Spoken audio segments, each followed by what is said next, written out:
Bonjour! Alors on se retrouve aujourd'hui pour une nouvelle vidéo et là on va vous parler de quelque chose qui nous tient pas du tout à cœur. On n'aime pas. Presque pas. On déteste ces personnages dans Star Wars. Donc on va vous parler des nouvelles unités de Mandalorian qui sont apparues du coup en même temps que le reste du collectif de l'ombre. Donc il y a donc le Gar Saxon qu'on vous a déjà présenté dans une précédente vidéo. Et alors on a les unités de Mandalorian qui sont juste à eux. S'ils font pas le café, je comprends pas. C'est même pas le café qu'ils vont faire, Ouais. ils vont faire des Georges Clooney directement. On est au niveau au-dessus là. Ouais, c'est un truc de fou. Hein. Regardez ça. Donc déjà, comme on avait pu avoir dans la boîte du clan Vren, on a des poses très dynamiques vu qu'ils ont des jetpacks, donc ça peut être vraiment très très sympa. Au niveau justement des socles avec le jetpack, il y a moyen de les orienter un petit peu, etc.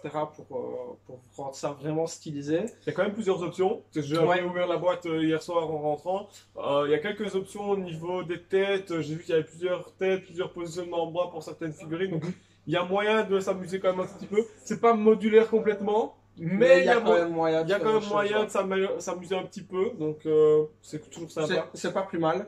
Moi, du coup, il y en a déjà qui va finir modifié. Hein. Je vais lui mettre la tête de Dark Maul et puis je vais lui mettre un beau Dark Saber déjà. Donc, ça, c'est sûr. Mais plus en profondeur au niveau de l'unité en tant que telle, du coup, on a une unité avec des jetpacks. Donc, contrairement aux autres unités à pied, enfin, les autres unités d'infanterie du jeu, on va avoir un mouvement de 3 à la place d'un mouvement de 2, donc c'est déjà énorme au niveau de l'avance tactique. On va avoir le jump 2, donc on va pouvoir ignorer le décor sur 2 de haut. Pendant les mouvements, c'est vraiment très très fort.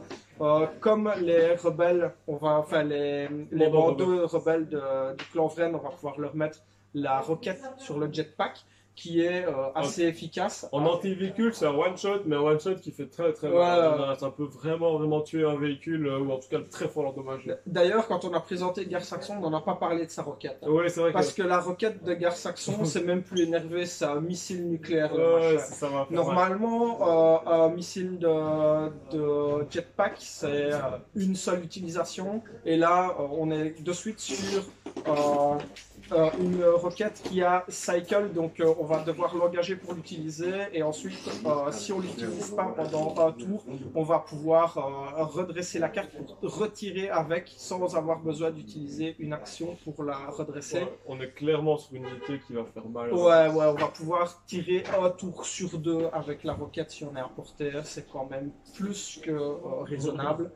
Au niveau des autres mandos, du coup, on va pouvoir leur mettre comme Gar Saxon le bouclier d'énergie, mais qui lui partira plus vite que sur les autres, et ce n'est pas des points de vie pour chaque figurine, mais pour l'unité globale. C'est 2 shields qui ne sont pas rechargeables parce que le mot-clé n'est pas donné, tandis que Gar Saxon, lui, a le droit de recharger ses shields.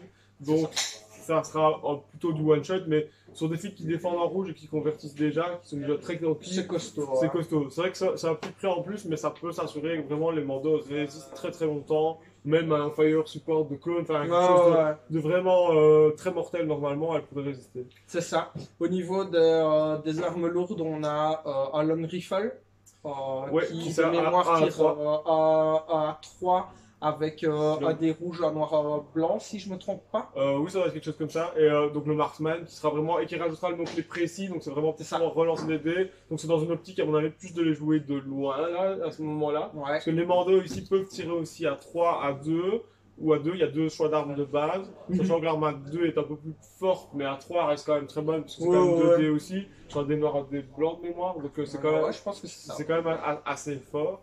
Donc ça c'est pour la première. Le deuxième, on a le Gunslinger, donc lui qui rajoute 2 dés noirs, 2 dés blancs de mémoire et un mot-clé, mais je ne sais plus lequel. J'ai un trou. J'ai un trou de mémoire aussi. Je me demande si c'est pas. C'est pas Gunslinger, je me suis fait la réflexion que c'était marrant d'avoir rappelé la fille Gunslinger, mais pas ouais, mais c'est pas Gunslinger, je ne sais plus ce que c'est. Ça donne un bonus, je crois, à la visée aussi, ou c'est peut-être autre chose, je ne sais plus bien. Faudrait qu'aller en vérifier. Ouais. On vous invite à vérifier chez vous et nous dire en commentaire, comme ça on sera au courant. Ouais. Même si on aurait été voir avant que la vidéo Oui, sorte. il y a des chances. Et du coup, et là, il y a quand même la possibilité aussi de jouer Rookcast, donc qui est un personnage nomade, Ouais. donc on aura vous pouvez en avoir qu'un seul dans votre armée, mais qui a retinue, donc avec Maul, donc ça veut dire que si elle est tout près de Maul, elle a un bonus, soit un dodge, soit un visé, soit une esquive, soit un visé, on va le dire en français, c'est plus simple. Si elle s'active près de Maul, donc ça peut être très intéressant. Elle tire elle aussi à 1 à 2, mais elle tire de mémoire 2 rouges, 2 blancs, donc c'est quand même assez. C'est assez costaud aussi.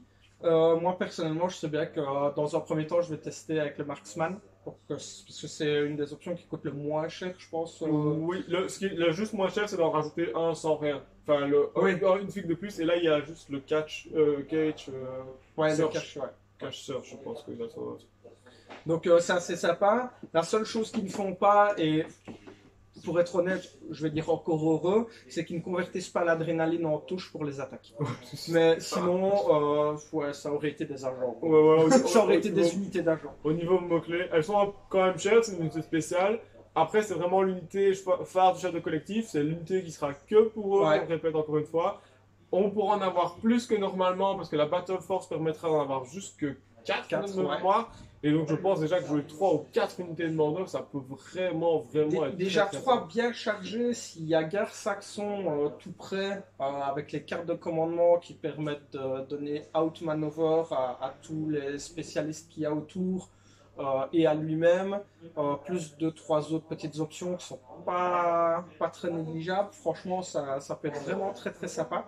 Le truc qu'on se faisait un petit peu la remarque avant la sortie de cette extension, on se disait finalement les Mordos c'est un peu les Arc Troopers du Shadow Collective, mais quand on voit les capacités et les mots-clés des Arc Troopers pour la République, quand on voit le rapport prix en poids d'armée et l'efficacité, les Arc Troopers ça fait pas grand chose. Mais disons qu'on espère peut-être dans une prochaine mise à jour que les Arc Troopers sera boosté, ou alors soit boosté, soit revu à la baisse au niveau du prix d'armes. Les Républiques Commando. Ah oui.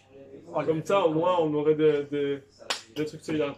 Parce que je crois qu'en état, si on devait rejouer la bataille de Mandalore, je pense que là, il y a peut-être moyen que les Mandaloriens gagnent cette fois-ci. Parce que là, ça va pas être piqué des hannetons, je pense. Ouais, c'est ça. Ça va être très compliqué sinon. Mais du coup, voilà. Ici, je pense qu'on a tout dit sur ces unités aussi. Il nous restera une vidéo à faire pour vous présenter un petit peu ce qui est jouable avec le Shadow Collective, donc Bossk, Cad Bane et le camion rebelle. Et du coup, ce sera dans une prochaine vidéo. On va vous dire à très bientôt.